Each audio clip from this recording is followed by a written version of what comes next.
As many fans of this channel know, I am African and I grew up in Africa. It is easy to believe that you're destined for poverty. And yes, most people from poor countries believe that.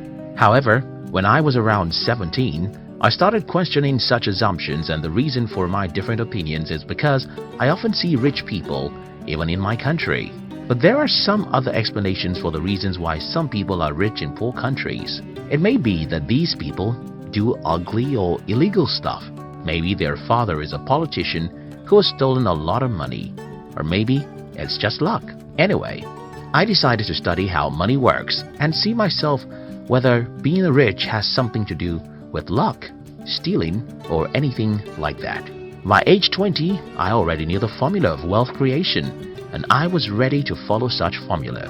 In today's video, I'll be sharing with you how to be rich in a poor country. If you're new here, consider subscribing so that you won't miss other interesting videos like this.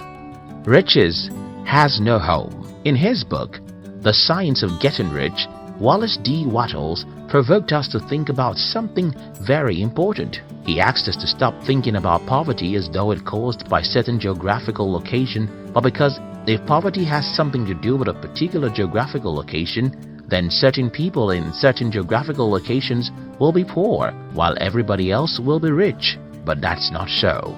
As we make this video today, millions of people are poor even in the richest countries of the world. For example, more than 70% of Americans live from paycheck to paycheck, according to some studies.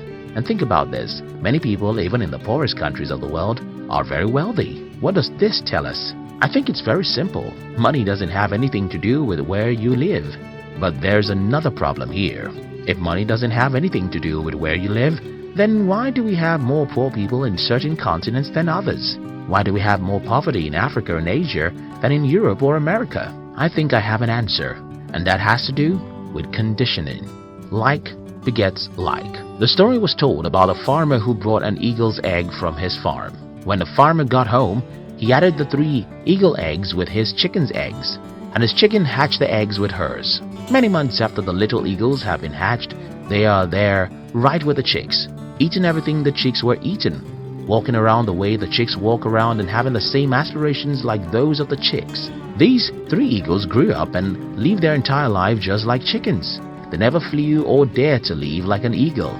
I'm sure that you will believe this story easily because it happened in the kingdom of the birds. Well, like those eagles, like always begets like, even amongst human beings. So, what happens in poor countries is that when you're 7 years old, you'll notice that everyone around you is poor.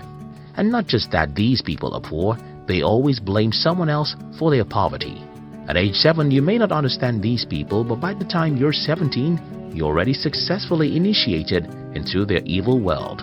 What then happens is that as a young adult, whether you listen to your father, your mother, your uncles or teachers, everyone is blaming someone else for their state of being poor. It doesn't matter how strong you are, the natural thing to do is to become like these people.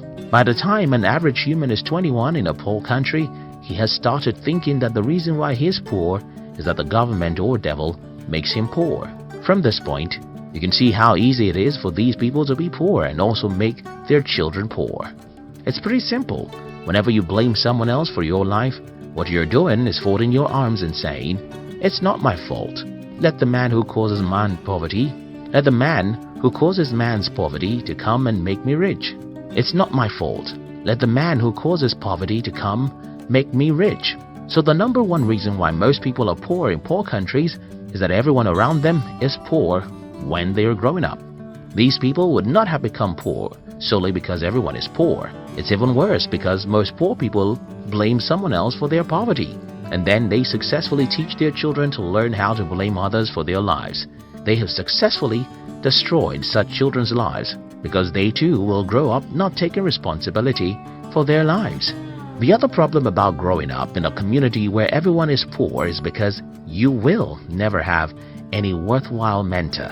Because everyone is poor, their advice will just lead you to where they are, and that's not where you want to be. For instance, I had to stop taking advice from everyone in my family when I was about age 19. The reason I stopped taking advice from these people is that all their advice is very bad, and they think their advice is the best. For example, my family members advise me to get a university degree because if I don't have a degree, I cannot be successful in life. They advise me that it is good to work for a bank, while I think it's better to build a bank. I mean, almost every advice my family members gave me about money, even till this day, is stupid. And what I did was to ignore them and instead choose successful people online and through books to be my models. Not everyone can do what I did. In fact, not everyone will ever have the insight into the fact that your poor uncles and parents had given the wrong advice about money. And that's a major reason why most people in poor countries are poor. The strong exploit the weak. When I claim in this video that one of the reasons why most people are poor in poor countries is because they have poor mentors, someone will ask me, okay, who made the first man poor before he became a mentor for others? This is a good question, and the answer is in the fact that the world is a jungle where the strong eat the weak. Most of the years of our existence as humans are filled with battles between nations. We should also remember colonization and exploitation from one country to another. All these battles would not have left some countries poor if not because they are not physical battles. Think about it, as you would think about rape. When a man rapes a woman, he thinks it's just a physical act, but for a woman, it's spiritual and emotional. And though the act of rape can happen in 5 minutes, the victim can live with the pains for 50 years. Similar things happen when a country invades, overpowers and colonizes another for many years. For those who are asking how the first man became poor, I think that is how the first man became poor. But that's not an excuse for you to be poor. You see, the poverty of your forefather may not be his fault because he was probably taken as a slave for 30 years. But your poverty is yours because you have the power to liberate yourself. Country and personal prosperity. Another reason why many people are poor in poor countries is that most people seem not to understand that there are differences between national prosperity and personal prosperity.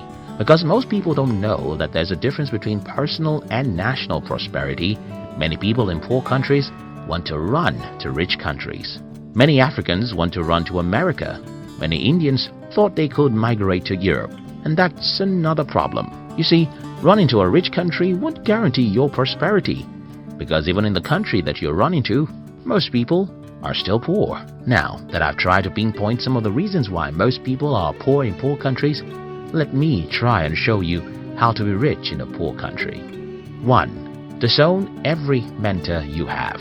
Well, I don't mean that you should legally get rid of everyone in your life. I simply mean that you should stop taking their advice or spending much time with them, except they are positive-minded. Growing up in Africa, the culture of my tribe requires that I listen to and follow the advice of everyone who is older than me. But at about the age of 19, I started revolting against the advice of my family members, especially their advice about money. When I was 21, it had become very obvious that I was a black sheep of the family. Until today, these people just don't have any advice I can follow about money. Don't get me wrong, I love my mother, father, uncles and siblings. I love my African friends, but I don't take advice or spend time with you if you're negative. This is the first thing I think you should do if you're from a poor country. Do away with negative people. Stop taking money advice from poor people. Instead, go to the library and read books from the rich and successful people. Check online and follow some inspiring people who will make you believe in yourself. 2. Understand the difference between personal and national poverty. Don't assume that you have to be poor simply because your country is poor. You can be rich, even in a poor country. As I have explained earlier, being rich is not a factor of where you are from or where you live. Being rich is a factor of how you use your mind. 3. See the half full cup. I suffered ill health for the first 17 years of my life, and I hated life for every minute of those sicknesses. However, a few years after I regained my health, I understood that such terrible health challenges was a blessing in disguise. The lesson here is that most bad situations have hidden opportunities in them. But human nature really takes time to look for opportunities in bad situations. If you live in a poor country, you have to learn how to see the cup of your country as half full, not half empty. You have to be positive and believe that there are opportunities for you somewhere in some corner. Only you can believe that and take proactive actions that will lead you there. In conclusion, everyone watching this video from Africa or Asia should sit down and rethink their path in life. We should stop being negative about what is possible for us. We should believe in ourselves and pursue really big dreams. We should understand that money is not a product of any geographical location, but the product of our mind. I hope this video helps someone. Thank you very much for watching our videos. I'd like to give you another interesting video for you to enjoy next. But before then, our team will be very happy if you can like this video and share it with your friends on social media. If you're new here, don't forget to subscribe so you won't miss other interesting videos like this. Look at your screen now to see 2 other videos we handpicked for you to enjoy next. We love you.